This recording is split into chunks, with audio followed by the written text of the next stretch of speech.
In Climate Watch, a series of new hunting bills could pose a threat to Montana's wildlife population. The greater Yellowstone area is recognized as one of the last untouched ecosystems in the world. For years, the state of Montana has pushed forward in the effort to protect, preserve, and enhance its wildlife population. Earlier this month, Republican Governor Greg Gianforte signed 2 laws aimed at reducing the state's wolf population. Several additional bills are now passing through the House and Senate aimed at expanding the state's hunting efforts. However, critics call some of the legislation unethical. They say that the bills would damage the state's reputation for preserving and studying wildlife.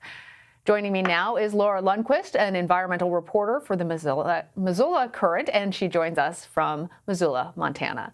Laura, thanks for being here. So I have to tell you that in our editorial meeting today, the conversation that we spent the most amount of time on was about these bills and the controversy surrounding it. As I understand it, the bulk of these bills are targeting the hunting and trapping of wolves.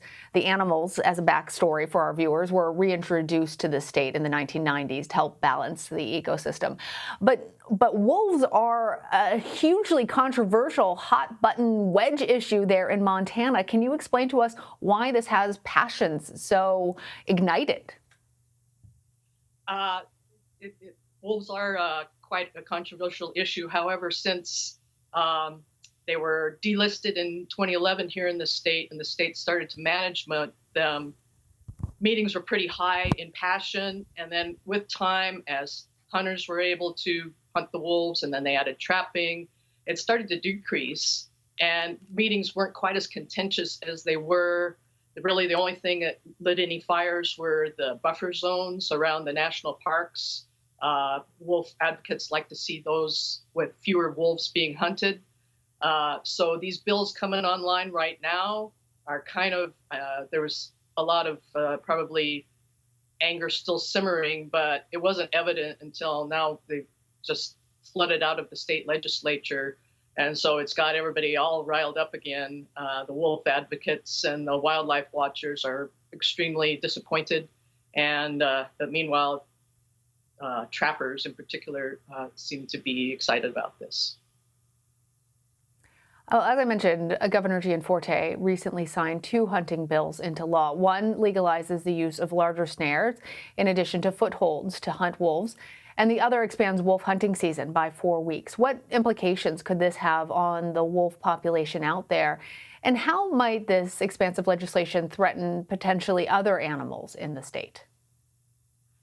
Yeah, I have a little prop here that I borrowed from a friend. This is a snare for smaller animals, but it's just a piece of wire.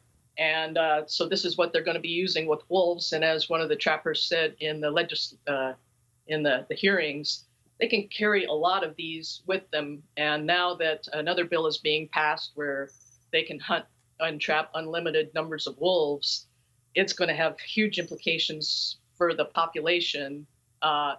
When you put legislation out there, it takes it out of the hands of Fish, Wildlife, and Parks Agency and the Commission. So if the population starts to drop precipitously, it's going to be really hard for the agency to step in and say, we need to stop this now. This along with being able to hunt wolves on private land with lights at night and being able to bait wolves, it's got really bad implications for the population. And also these snares, if they don't catch the animal correctly, it's a really painful death, which has wildlife advocates upset. And combination of that and extending the season into mid-March, this is when wolves are starting to breed. And so we could have some pregnant females being caught. And this is things that hunters try to avoid. Is pregnant animals are not something that should be hunted or trapped if you want to talk about ethics. And so it Laura, goes against. Sorry, Laura.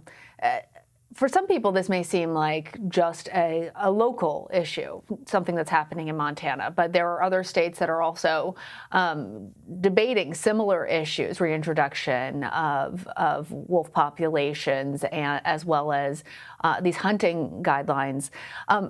As part of our whole understanding of the climate and the ecosystem, what really is at stake here?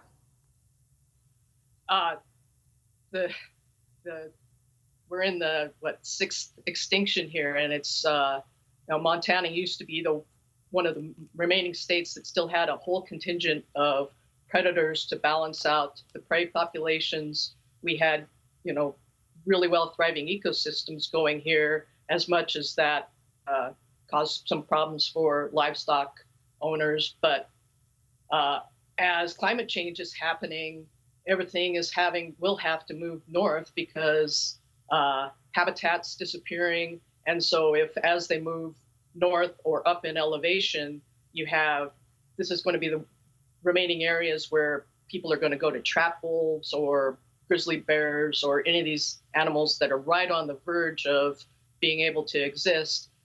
Combination of climate change, human encroachment into habitat, and then also just this never-ending beat of now hunting and trapping.